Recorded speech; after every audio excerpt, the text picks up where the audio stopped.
안녕하세요, 실버피크입니다. 어제 장이 좀 많이 빠졌는데 빠진 주요 이유 중에 하나가 IGV, 여기 소프트웨어 섹터거든요. 저 여기 구성 종목이 뭐가 있냐면 뭐 마소, 팔란티어, 그리고 세일즈포스, 어도비 뭐 이런 애들 등등 있는데, 근데 여기 있는 애들이 최근에 우려가 되게 심했어요. 그래서 무슨 우려가 있었냐면 엔트로픽, 그 클로드 AI 만든 데죠. 클로드 AI 만든 데서 AI 에이전트를 발표했는데 이게 너무 성능이 좋다. 그래서 이 AI가 소프트웨어들 다 대체하는 거 아니냐라고 하면서 소프트웨어들 위주로 폭락이 나왔고, 그리고 얘네 폭락이 나오면서 같이 나스닥도 빠졌거든요. 근데 나스닥이 왜 빠졌는지는 솔직히 잘 모르겠어요. 그래서 제가 보기에는 IGV에 공룡 애들이 많잖아요. 시총 큰 애들이. 근데 이런 애들이 이제 나스닥 100에 편입이 많이 되어 있는데, 근데 얘네 주가가 떨어지면서 나스닥 100에 있었던 자금이 빠지니까 약간 연쇄적으로 청산 작용이 일어나서 나스닥은 좀 빠졌다라고 생각을 하고 있고, 제가 게시물에도 언급을 해드렸는데 이게 딥시크 때랑 좀 비슷하다라고 생각을 하거든요. 딥시크 때 딥시크라는 AI가 나왔는데 이때 저비용으로 고효율을 뽑을 수 있는 AI를 중국에서 내놨었죠. 그러면서 이거 AI 투자 굳이 해야 되냐 이런 말이 나왔었는데, 결국에 AI에 비용 투자를 하면 할수록 계속해서 고효율인 AI를 만들어낼 수 있었기 때문에 딥시크 사태도 무사히 넘어갔거든요. 그래서 지금 나스닥이 빠지는 게 이거 엔트로픽 AI가 시장 다 씹어먹는 거 아니냐, 이것 때문에 하락하는 내러티브도 분명히 있단 말이에요. 왜냐면 소프트웨어들 하락하는 거는 그렇다 칠 수가 있는데, 다른 마이크론이라든지 뭐 데이터 센터 관련 주식들, 이런 애들은 사실 떨어질 이유가 전혀 없다라고 보거든요. 그래서 이제 이런 애들은 하락하면 좀 기회다라고 생각을 하고 있고, 왜냐면 결국에 엔트로픽 AI가 에이전트를 만들었다라고 해서 AI 판이 이제 종결이 나는 게 아니라 다른 빅테크 기업이라든지 회사에서도 계속해서 엔트로픽 같은 자율 AI 에이전트를 만들어낼 거니까, 오히려 딥시크 때처럼 이제 앞으로 더 큰 판이 열리겠구나 이렇게 좀 보고 있고, 그래서 뭐 샌디스크라든지 마이크론 이런 거는 만약에 하락을 깊게 한다라고 하면은 좀 매수해볼 만하지 않나 이렇게 보고 있다. 그리고 이 소프트웨어 관련해가지고 한 말씀 드리면은, 이게 소프트웨어들 섹터가 굉장히 지금 말이 아니거든요. 팔란티어도 어제 실적이 잘 나왔는데도 불구하고 굉장히 많은 수치가 떨어졌고, 근데 결국에 포인트는 이거잖아요. 결국에 이 소프트웨어 친구들이 다 대체가 되냐 AI로,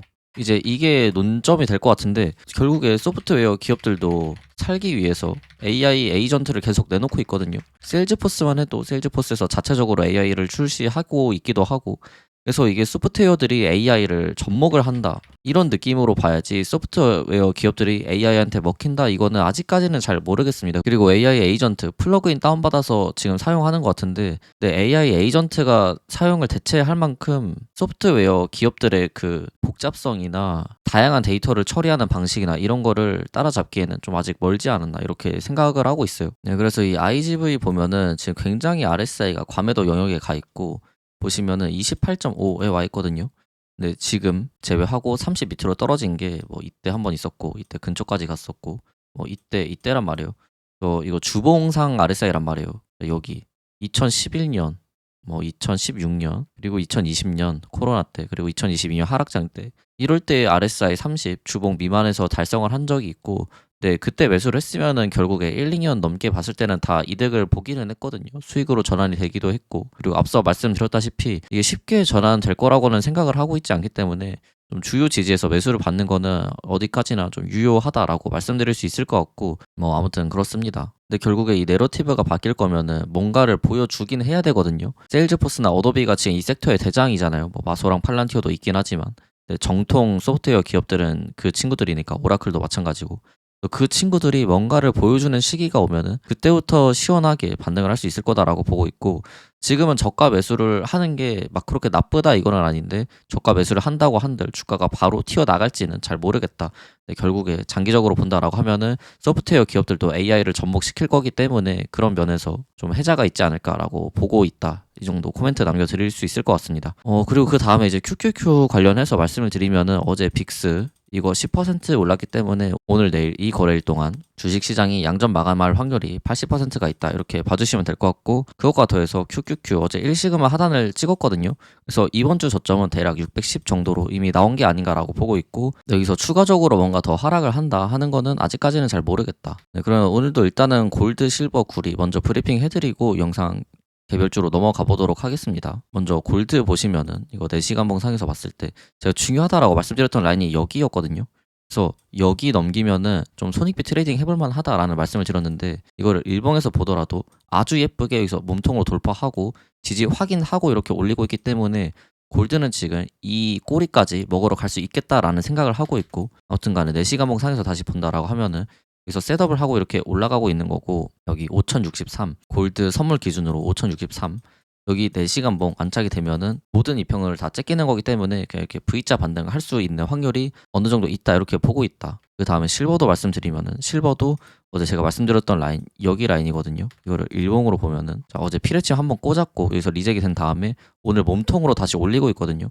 그래서 실버 같은 경우도 여기 87.9 안착이 되면은 얘도 이런 0.5가 아닌 96, 95 이런 라인까지 갈 수 있겠다, 이렇게 보고 있고, 오늘 얘는 테스트를 하는 걸로 보이죠. 골드는 이제 통과를 한 거고, 그 다음에 구리도 보면은, 구리는 이거 좀 덜 떨어져서 되게 강한 줄 알았는데, 이게 쟤네 두 개랑 다르게 리젝이 지금 좀 나오고 있잖아요. 여기 이 두 라인을 찝어드렸는데 6.11이랑 6.07. 근데 여기서 음봉으로 내리받고 있다. 이게 왜 그런 거냐면, 구리는 이 골드, 실버 얘네보다 산업재 성격이 강합니다.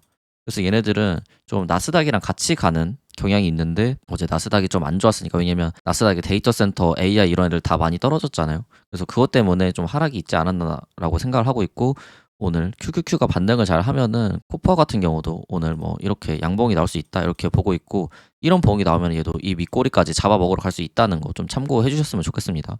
그래서 혹시라도 6.11 여기 안착이 되면은 포트폴리오 다각화 차원에서도 골드를 편입하는 거는 괜찮다라고 보고 있고, 그리고 구리 뭐 사야 돼요 이제 여쭤보시는 분들이 많은데, 종류가 여러 개 있거든요. 그 골드, 실버 이것처럼 그냥 현물 ETF도 있어요. CPER이라고 해가지고 뭐 이거를 사도 괜찮고, 아니면 나는 마이닝을 사고 싶다 하면은 COPX 이 마이닝 ETF도 있고, 나는 개별주 중에 대장 사고 싶어 하면은 이거 SCCO라는 북미 구리 광산업체 회사도 있습니다. 그래서 이거 세 개 중에 하나 골라서 잘 하시면 될 것 같아요.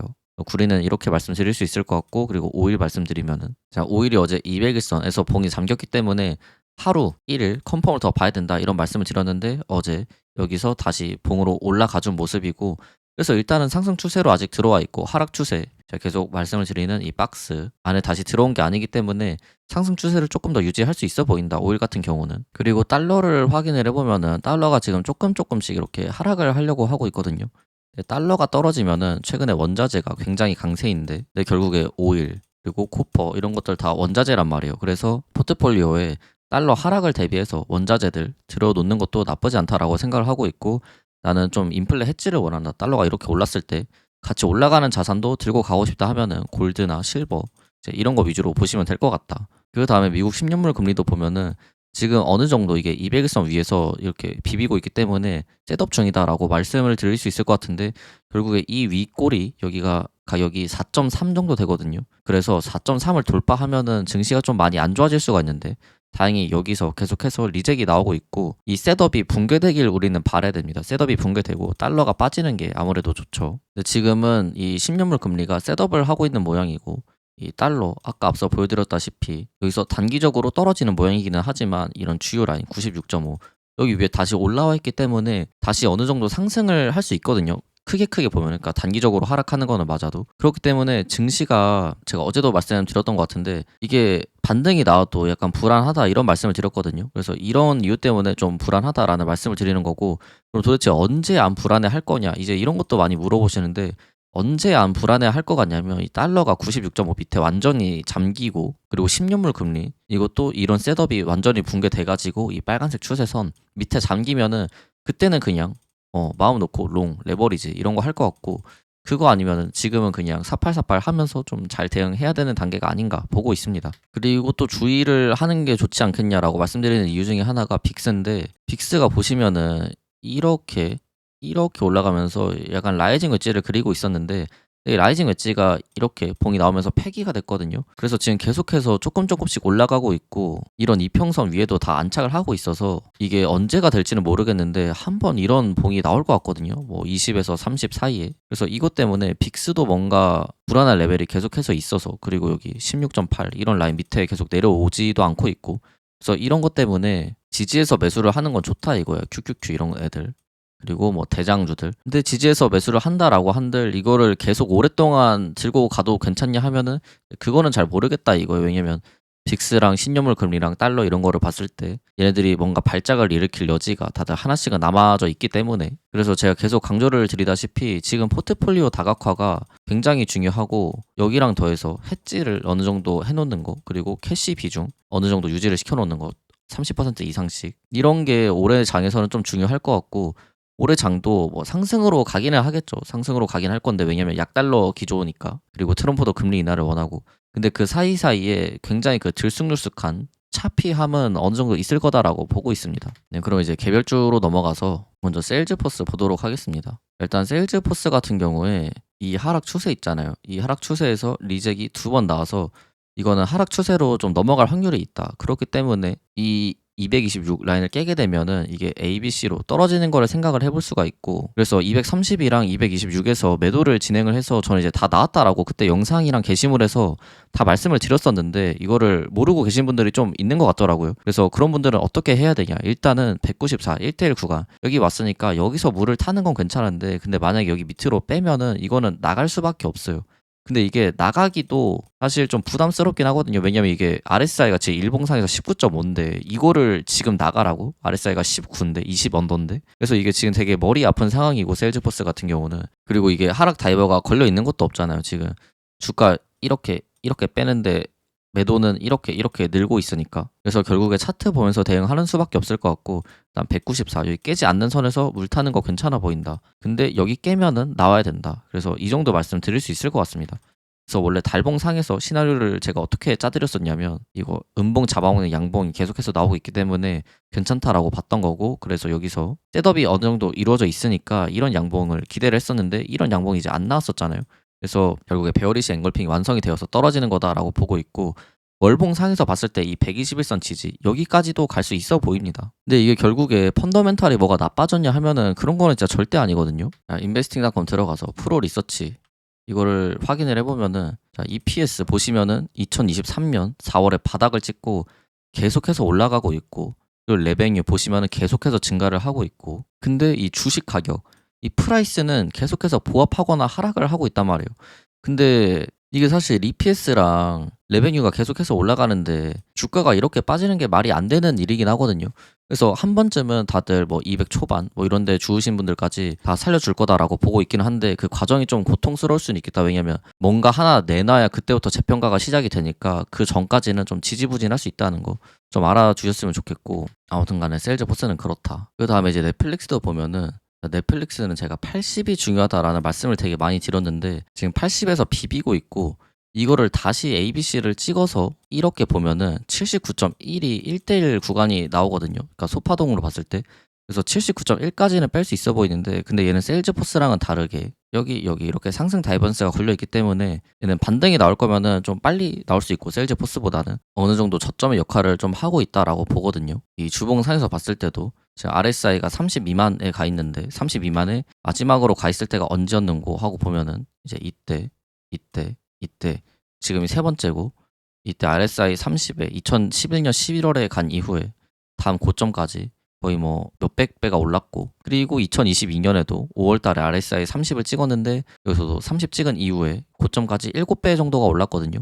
그래서 지금도 장기적으로 본다라고 하면은 분명히 싼 가격대인 거는 맞아요. 근데 주봉상에서 RSI 30 언더가 잡히면은 시그널이 확실하게 나온 거는 맞지만 다시 돌리는데 시간이 오래 걸리니까 지금 들고 계신 분들은 그냥 좀 여유롭게 봐주시면 될 것 같습니다. 그래서 아무튼 간에 79.1 여기까지는 뺄 수가 있는데, 근데 만약에 좀 뺀다라고 하더라도 결국에 지금 너무 과매도 영역에 들어와 있고 저점일 확률이 어느 정도 있으니까 이거는 계속해서 들고 가도 나쁘지 않겠다. 근데 이게 당장 오른다라고 하기보다는 조금 시간은 걸릴 수 있겠다. 왜냐면 RSI 시그널이 지금 강하게 잡혀 있는데 이게 주봉상에서 나타난 시그널이기 때문에. 그래서 넷플 같은 경우는 지금 더 사는 걸 고민해야 되지 이거를 팔 거를 고민할 단계는 아닌 것 같다라고 보고 있어요. 그 다음에 후드도 많이 떨어져서 어제 게시물로 잠깐 언급을 해드리기는 했는데, 후드는 원래 이렇게 볼링 웨지 일수가 있었는데, 근데 이 셋업을 붕괴하고 200선 밑으로 봉이 빠져가지고 마감을 하고 있고, 여기 1대1 구간까지 뺄 수 있다라는 말씀을 드렸는데 결국에 이거 1대1 밑으로도 빠졌거든요. 그래서 후드 같은 경우는 지금 지지가 그렇게 막 강한 데가 어디가 없어요. 이 1대1 구간 다시 위로 올라가는 게 아니면은.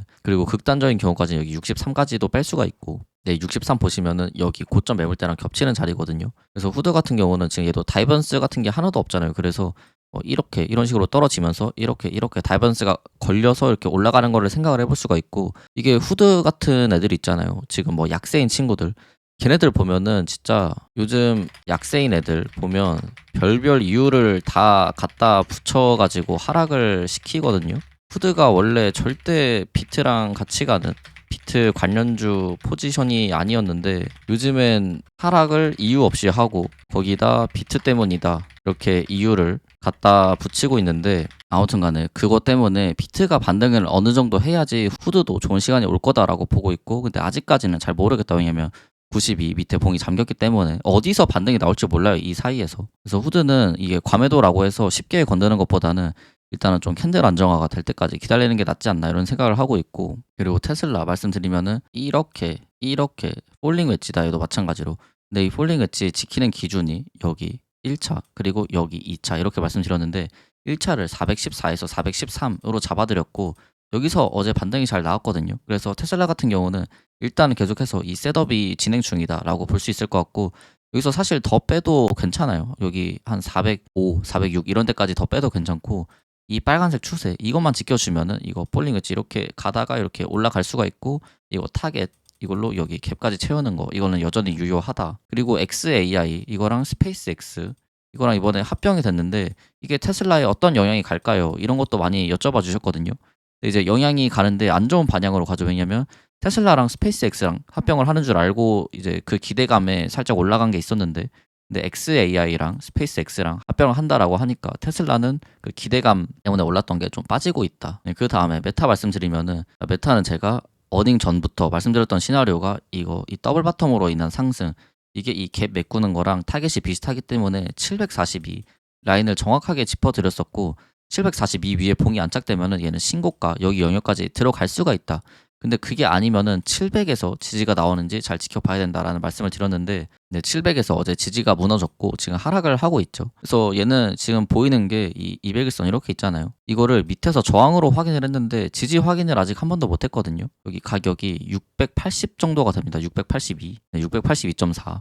그래서 메타 같은 경우 682까지 뺄 수 있을 걸로 보이고, 이런 자리 온다라고 하면은 여기가 좀 강한 매수 찬스가 될 것 같다, 이렇게 보고 있습니다. 사실 뭐 200일선도 그렇고 이게 200일선이랑 겹치는 라인이 이 매물대이기도 하고 해서 되게 강한 지지고, 여기서 트레이딩 하기가 되게 깔끔해가지고 저도 만약에 메타가 680 부근에 간다라고 하면은 이번에 메타 2배로 한번 트레이딩을 해볼 예정입니다. 메타 같은 경우는. 그리고 아이온큐 마지막으로 말씀드리면은, 이거 아이온큐 같은 경우에 이 하락 추세 뽑히는 거에서 계속해서 리젝 이렇게 세 번째 되고 있고, 38 여기가 중요하다라는 말씀을 드렸는데 계속해서 일단 38은 지켜주고 있기는 하거든요. 그래서 여전히 38을 기준으로 지켜봐 주시면 될 것 같고, 그리고 38 밑에 빼면은 34.7이 지지가 될 거다라는 말씀을 드렸는데 어제 결국에 꼬리를 그리고 올렸잖아요. 그러면은 이 꼬리가 지지가 되는 경우도 많이 있거든요. 그래서 34.7 이전에 이 꼬리 지지 하나 더 있다는 거 좀 챙겨주시면 될 것 같습니다.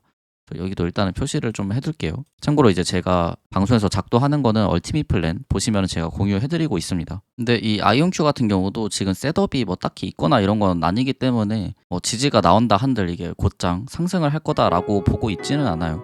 그래서 지금 양자 주식들 같은 경우는 지금 주식 테마랑 약간 맞지 않는 느낌, 이런 느낌이 좀 드네요. 네, 그럼 이번 시간 영상 여기서 마무리하도록 하겠고요. 저는 다음 시간에 돌아오도록 하겠습니다. 다들 영상 시청해주셔서 감사합니다. 좋은 저녁 되세요.